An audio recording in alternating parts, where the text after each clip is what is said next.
Welcome to the webinar, Implementing Response to Intervention. This is one of the 11 webinars developed by the National Center on Response to Intervention. This webinar provides an overview of effective practices that can lead to successful RTI implementation. My name is Jessica Agus, and I am a Technical Assistant Support Specialist for the National Center on Response to Intervention. The National Center has developed a series of webinars to cover information that is important for RTI implementation. On this slide, you can see the different webinars available in the series. While you can watch the webinars in any sequence, we recommend that you first watch the What is RTI webinar in order to ensure that you have an understanding of how RTI is discussed in these series. It may also be beneficial to complete all of the other webinars in the first row, defining the essential components, before watching this presentation. The webinar today will cover the following topics. First, we'll have an introduction, and we'll talk about what implementation is and why it's important. We'll talk about the stages of implementation that the Center on Response to Intervention has identified. And then we'll go through some considerations for implementing RTI and look at some ineffective strategies and some effective strategies. The content of this webinar is focused on research on best practices for successfully implementing a new program or practice. This implementation research is general and can be applied to any program or practice. So in this presentation, we'll focus on its application of the research to RTI. But in the future, you could use this information for whatever program or practice you're trying to implement. By the end of this webinar, hopefully you will be able to explain why implementation activities are important and how they affect outcomes. You'll also be able to characterize each stage of RTI implementation and differentiate between ineffective and effective implementation strategies, as well as determine next steps to improve your district or school's RTI implementation. Before we get started, I just want to quickly go over the essential components of RTI graphic of the National Center so that we can review the essential components of RTI. You can see on the top left is screening, which is a brief assessment that we use to identify students who may be at risk for poor learning or behavioral outcomes. On the top right, progress monitoring, which are brief assessments that we use to monitor the progress of students and to gauge the effectiveness of interventions or instruction that we're providing. On the bottom is multi-level prevention system, and that includes 3 levels of prevention or instruction for students. The first is the primary level of prevention, which is where we provide all students with high-quality instruction. The second is the secondary level of prevention, which is where we provide students who may be at risk of learning outcomes with some kind of intervention. And then tertiary intervention or level of prevention, which is more intense than the secondary level of prevention and is more individualized to that particular student's needs. And then in the center of the graphic is database decision-making, because we feel like database decision-making really needs to drive the entire process, taking the data from screening and progress monitoring and using that data to determine when a student should move through different levels of intervention, and also assessing the quality of the core instruction and the quality of the interventions that are being provided. We also expect that all of these essential components are culturally responsive, and that if we provide all of these together, we hope to see improved student outcomes. And that is really the goal of RTI, to improve the performance of students in school. Getting back to the implementation, what is implementation and why is it important? We have one definition that's from Dean Fixon, a researcher who has done a lot of work in looking at implementation science. And he said, implementation is a specified set of activities designed to put into place an activity or program of known dimensions or policies into operation. So implementation is a process, not an event. And implementation processes are purposeful and are described in sufficient detail so that independent observers could detect the presence and strength of this specified set of activities related to implementation. We're using two different words here. One is innovation and one is implementation. Innovation is really the what. It's the introduction of something new. So in our case, that what is RTI, but it may be something, another program or practice that you may be putting into place. Implementation is the how. How do we put that innovation into place? Implementation are the efforts to incorporate a program or practice at the community, agency, or practitioner levels. So both of those aspects, the innovation and the implementation, are important to put into place in order for the program to be successful. Why is the implementation piece important? Why do we even need to think about the implementation activities if we know that our innovation activities are great? Well, even if we have a strong innovation like RTI where there is research behind it, we're not guaranteed to have strong student outcomes unless we have strong implementation activities. We tend to neglect the implementation piece. So how do you get that innovation in place? What do you need to do to ensure that all teachers, all building principals are implementing RTI with fidelity? Are teachers trained? Do you have all necessary materials to support the innovation? Is the infrastructure in place to allow RTI to happen? Both the innovation and the implementation activities are essential in order to implement RTI with integrity, and both are necessary to affect student outcomes and the overall efficacy of RTI or whatever program it is that you're implementing. The term fidelity is used a lot in this webinar, so let's define it now. Fidelity of implementation refers to how closely to the prescribed procedures of a process are followed. For RTI, this means implementing each component of RTI as prescribed in every school and every classroom. Note that fidelity and integrity are interchangeable terms. It's crucial that fidelity be central to our discussions and plans for implementation of evidence-based programs. We'll now move on to the next segment of the presentation in which we'll discuss the stages of RTI implementation. The National Center on Response to Intervention has identified 4 stages of implementation. We've based this off of Dean Fixon's implementation research at the University of North Carolina in Chapel Hill. And they are similar stages that the RTI Action Network also has, though they're labeled and numbered a little bit differently, but they're based on the same research. So one common mistake that many people make in implementing RTI and other initiatives is to jump into the implementation before they've really laid the groundwork for it. To address this problem, we've looked at all of the literature and we've determined stages or steps that's important to pass through in order to make sure that implementation of RTI is most effective. So the stages are: first, exploring and adopting. Stage 2 is planning. Stage 3 is implementing. And stage 4 is continuously improving. Now, it's important to note that these stages are not mutually exclusive. A site may be continuously improving, but also exploring and adopting at the same time for a new practice. And it's certainly going to be cyclical. Once you finish implementing and then you're trying to work on continuously improving, you're going to need to go back and explore and adopt new practices. As we discuss each stage of implementation, you can use the Stages of Implementation handout to take notes. And this will help you differentiate the notable features of each stage. If you've not already printed out this handout from the website, you may wish to press the pause button and do so now. So stage 1 is exploring and adopting. The purpose of this stage, according to Fixon, is to assess the potential match between the community needs, program needs, and community resources to make a decision to proceed or not. So at this stage, we're looking at what are the needs of our particular school or district.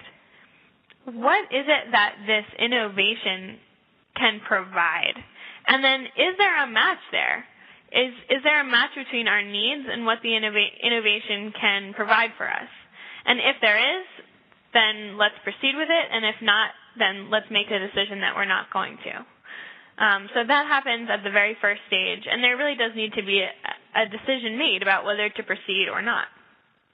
Until stakeholders are clear about what is being implemented and why it's being implemented, many will be reluctant to support the implementation efforts.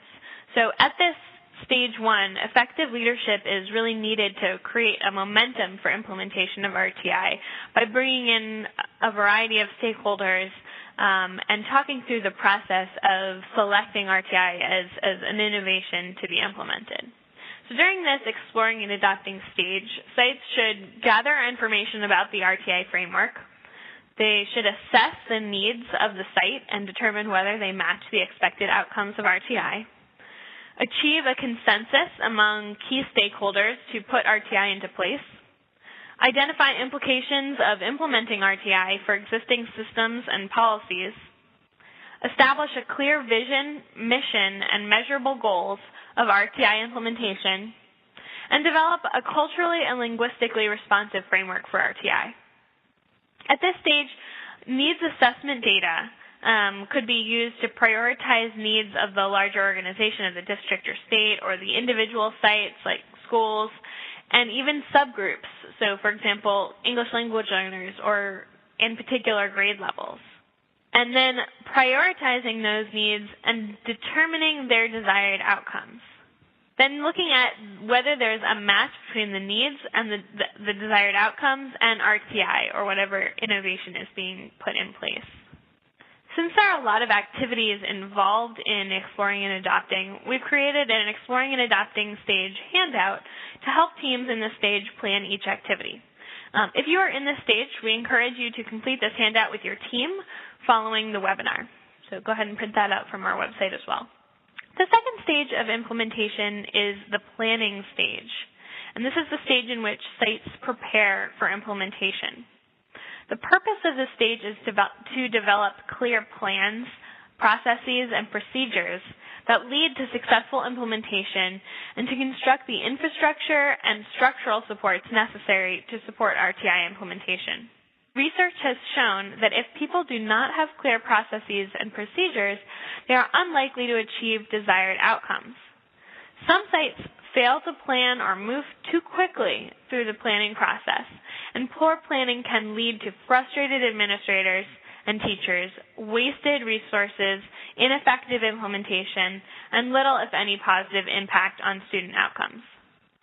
By establishing infrastructure and proper supports prior to implementation, sites are more likely to experience fuller practitioner and community support, more timely student benefit, and more efficient use of resources. During stage 2, there are other actions that you might take. That includes defining leadership roles, developing plans for implementation, professional development, and evaluation, reallocate resources to support RTI implementation. So thinking about what kind of resources would be duplicative. If you are implementing RTI, what kind of resources could you move from one area to support the new innovation? Create policies, procedures, and guidance that support the new innovation. Perform an audit of existing assessments and curricular materials, and if necessary, acquire or eliminate materials. So before adding something new, check and see what you have already, see how they might align or how they might not align, and how they might need to be changed. Plan for and provide ongoing professional development, and plan for ongoing evaluations. During this stage of implementation, effective use of data is central to developing an action plan and in determining measurable benchmarks of progress. At this stage, we're not just creating an action plan, we're using data to determine what is needed, and we're setting measurable objectives.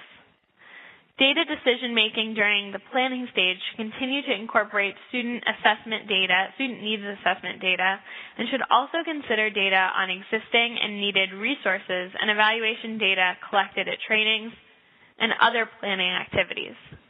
The third stage is implementing.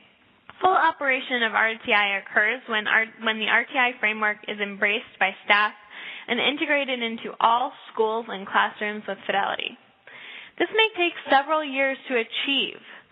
You might choose to begin implementing RTI on a small scale.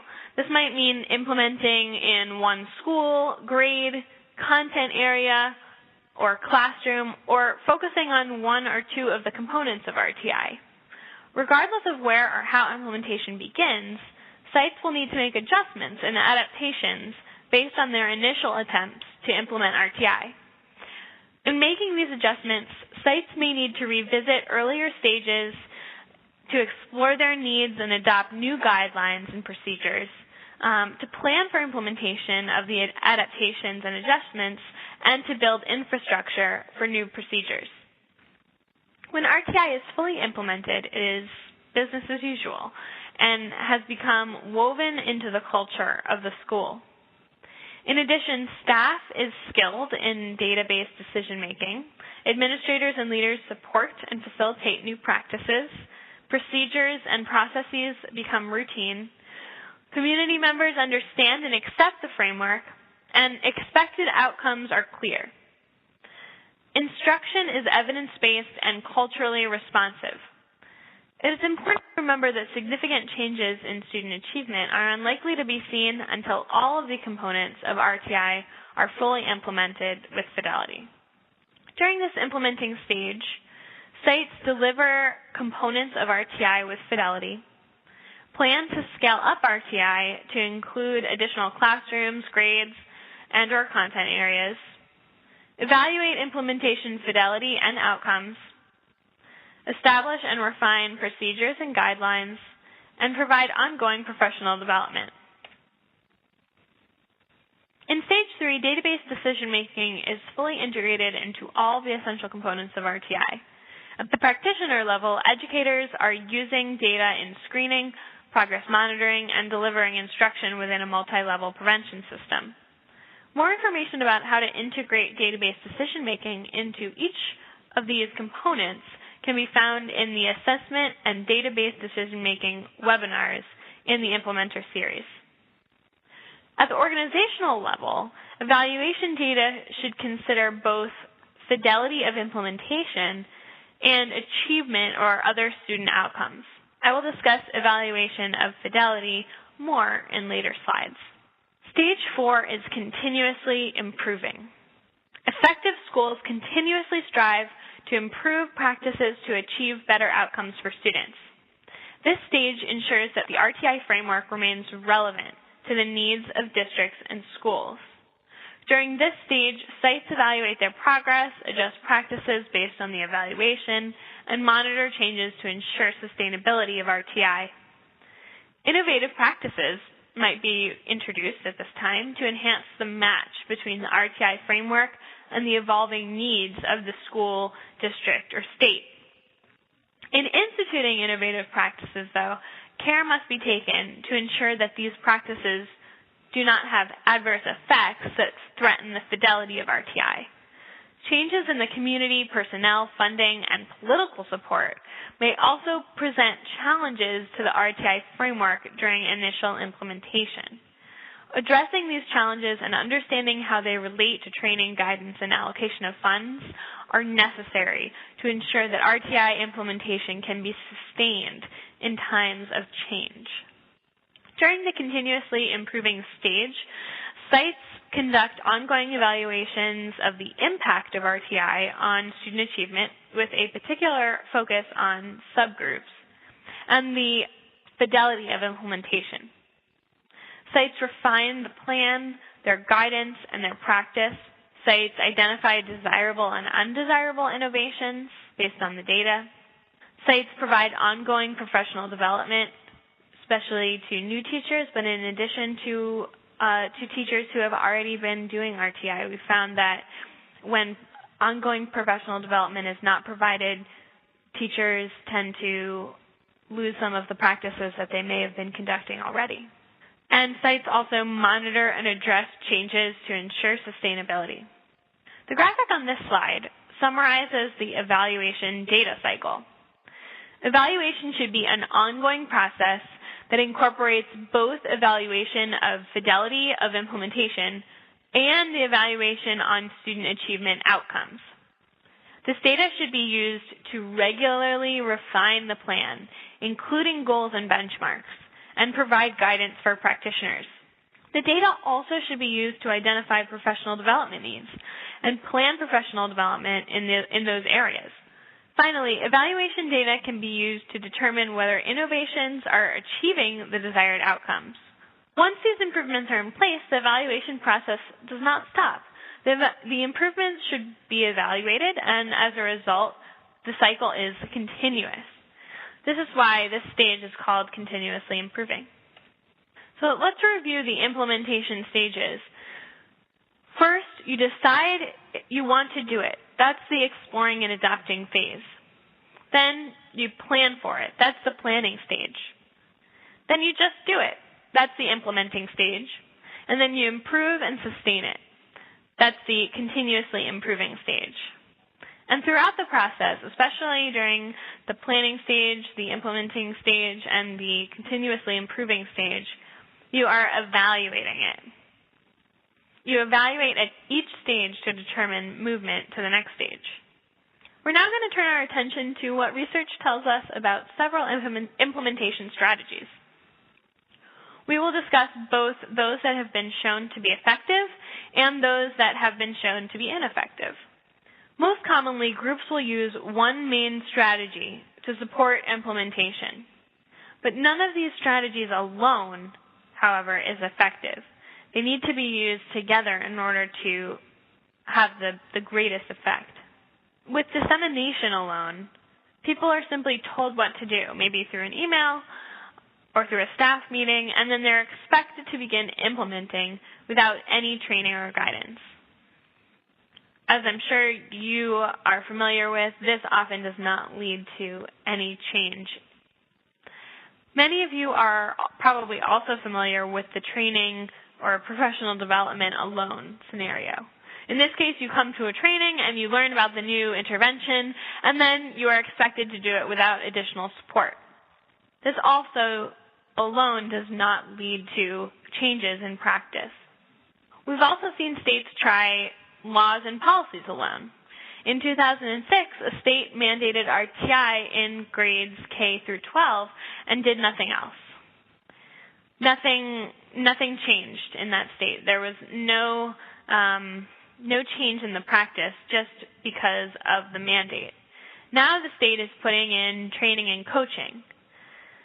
But this is an example of how laws and policies alone do not achieve positive outcomes.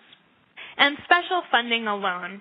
Funding often helps schools that are starting a new intervention, but when the money runs out, the intervention also seems to run out. So it needs to be a combination of multiple strategies. In a review of research, Fixon identified core components that should be integrated into an implementation approach. These are staff selection, staff training, ongoing coaching, and evaluation. None of these can lead to effective implementation in and of itself, but they can lead to effective implementation when combined. Before a program is implemented, it's important to make sure that qualified staff will be carrying out the program. You need to select practitioners as well as organization staff, including trainers, coaches, evaluators, and administrators. The skills required for each role is unique, so selection criteria should match accordingly. More research is needed on the best practices for staff selection, but evidence suggests that background, GPA, and direct observation and assessment of skills may be important aspects of staff selection. Next, these qualified staff should be trained so that they understand the program's background information, theory, philosophy, and core components. Training should also provide opportunity for staff to practice new skills and receive feedback in a safe environment. Although training is important, it is also important to keep in mind that training in itself does not guarantee behavior change or lead to effective implementation. After staff are trained, most of the learning takes place on the job with the help of a consultant or a coach. The coaching process allows practitioners to learn how to implement RTI to their unique situations and ensure that they are implementing RTI with fidelity. Changing practices often can be stressful, and the provision of emotional and personal support can help teachers continue in spite of the stress. Evaluations should be used to ensure that individual staff and larger organizations are implementing the program with fidelity. Fixon describes 3 types of fidelity that are important to evaluate: context fidelity, compliance fidelity, and competence fidelity. Context fidelity are the prerequisites that must be in place for a program or practice to operate, like staff qualifications, student-teacher ratios, and facilities. Compliance fidelity is the extent to which staff use the essential components of the evidence-based program. And competence fidelity is the level of skill shown by the practitioner when delivering the program, like RTI. These results of the evaluation can then inform the needs for staff selection, training, and coaching. You can also think about the levels of support provided for RTI implementation efforts in terms of a continuum of dissemination from letting it happen to making it happen. Letting it happen, this would be an innovation such as RTI disseminated during a meeting or through email with the hope that it will be implemented. Can you imagine telling staff in an email to start progress monitoring? Most likely nothing would happen. Helping it happen, this is when the information is disseminated and training is provided. In this case, there is more hope that the innovation will be implemented. If staff receive training on progress monitoring, they have a bit more guidance and understanding of how it works. It is still unclear, however, how it would play out with their students in their classroom. Making it happen. In this case, strategic evidence-based support is provided so that RTI is implemented with fidelity. This requires active participation by those implementing the programs, like the school staff. This leads to more effective implementation and greater benefits to students because the interventions get to students more quickly and effectively. Here's a research example of this continuum of support. In a meta-analysis of the effect of training and coaching on teachers' implementation in the classroom, this research showed the effects of different levels of support. As you can see, with only a discussion of what would be implemented, just the theory and discussion, only 10% of teachers were able to demonstrate knowledge, 5% could demonstrate skills, and none could use their skills in their classroom. With professional development that includes theory and discussion and adds demonstration and training, the percentage of teachers demonstrating knowledge jumps up to 30%, and those who can demonstrate new skills jumps up to 20%, but still none are able to use their skills in their classroom. By adding practice and feedback in training, the percentage demonstrating knowledge jumps to 60%, new skills triples to 60%, but yet still only 5% can use their skills in the classroom. It's not until teachers received coaching in the classroom that nearly all could demonstrate knowledge, new skills, and actually use their skills. While it's important for teachers to learn the background of a new program and its core component during a training, most learning occurs on the job with the help of a consultant or coach. When getting ready to implement an innovation, we can feel overwhelmed by the perceived barriers. We think that we will never have the time, never the right policies, never have buy-in from staff, funding, or structure within our schools to make an innovation work. These barriers perpetuate the idea that we don't have any control. But we need to ask, who sets these policies? Who creates these schedules? If we always think in terms of barriers, we will always see the barriers instead of the opportunities to overcome them. Inevitably, there will be barriers to implementation, so we need to plan for them. Start off by identifying potential barriers prior to implementation. Ask yourselves, what is going to block us from doing this? Then prepare for potential barriers. Build capacity of implementation teams to identify and address issues immediately. The biggest mistake is to ignore barriers and hope they will just resolve themselves. Teams often encounter barriers when they try to shove a new innovation like RTI into an existing service delivery system. Evidence shows that this strategy is not effective. It will lead to poor outcomes. The innovation will rarely be fully implemented in a reasonable time frame, components will be viewed as incompatible, and it will be ignored or not implemented with fidelity. The innovation will eventually disappear. Let's give a hypothetical example of a school team that decides that it will implement RTI. However, the team looks at RTI implementation only in the context of the existing system. So implementing a research-based core curriculum makes sense to the team and is easily implemented because other policies support this. For example, funding, resources from the district, and guidance, those already support a strong core curriculum, so that's something that they are on board with. The team thinks that universal screening and progress monitoring will be relatively easy. The core curriculum comes with its own pre-made measures. The professional development schedule, though, for the year has already been made.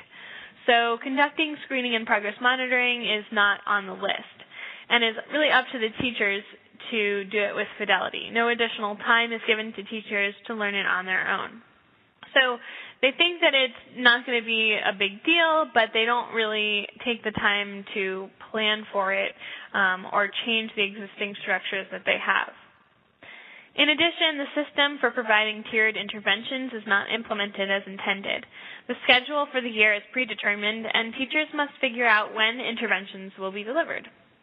In addition, training and intervention delivery was not on the professional development schedule, and materials are limited to what the principal purchased over the summer. They're trying to use what they already had in place. Finally, the current system does not include sufficient time and systematic routines for analyzing and using data. They have no allocated time for this, and it is not part of existing meetings. Teachers have to try to make their own time. In essence, RTI never really becomes implemented, and it's unlikely, therefore, to make any impact.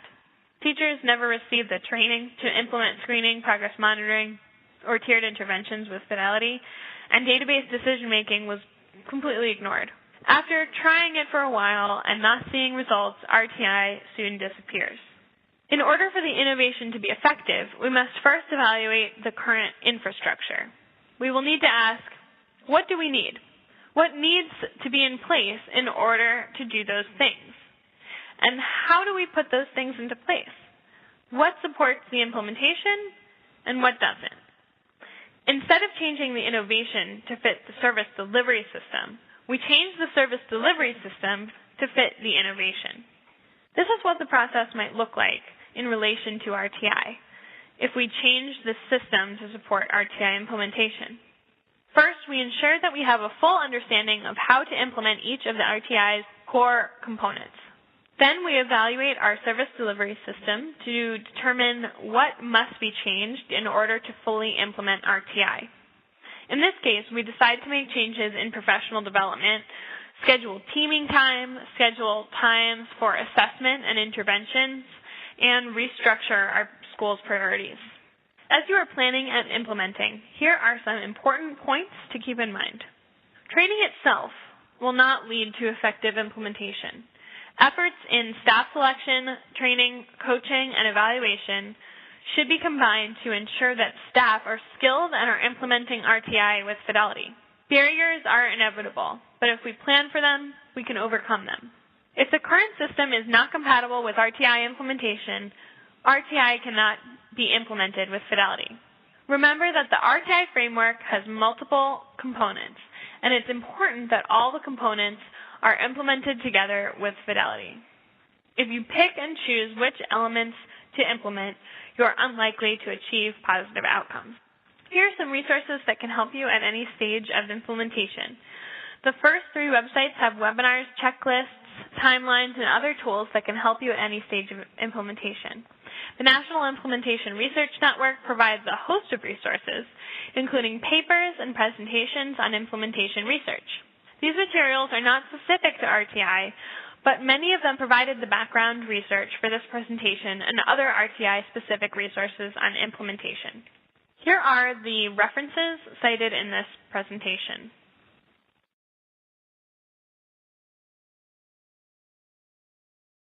Thank you for taking the time to listen to Implementing Response to Intervention. To find more resources on this topic or to view other webinars in the Implementer series, visit www.rti4success.org.